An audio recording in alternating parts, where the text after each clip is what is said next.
The overall goal of this microfluidics-based culturing method is to grow plants directly from seed in a structured environment that can also be used for controlled treatment and high-resolution imaging of the seedling's roots.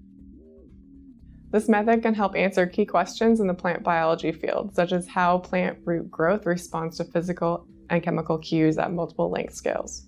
The main advantage of this platform is that the root hairs are confined to a single plane, making it possible to treat and image them without losing optical focus.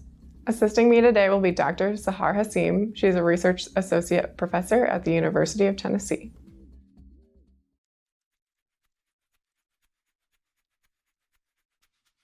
To begin, pour a 10-to-1 ratio of PDMS to curing agent onto a prefabricated and silanized master wafer.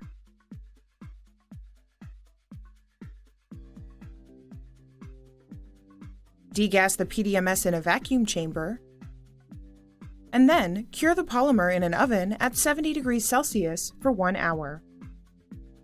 Next, use a scalpel to cut the PDMS devices and peel them from the master.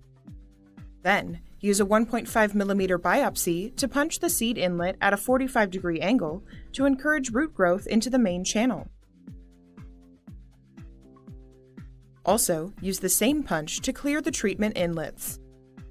Use adhesive tape to remove any debris from the device, and place it design side down on a glass cover slip.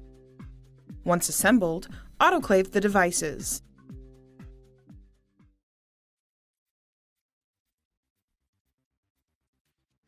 Place the Arabidopsis thaliana seeds in a microfuge tube and add a mixture of bleach and detergent to sterilize the seeds.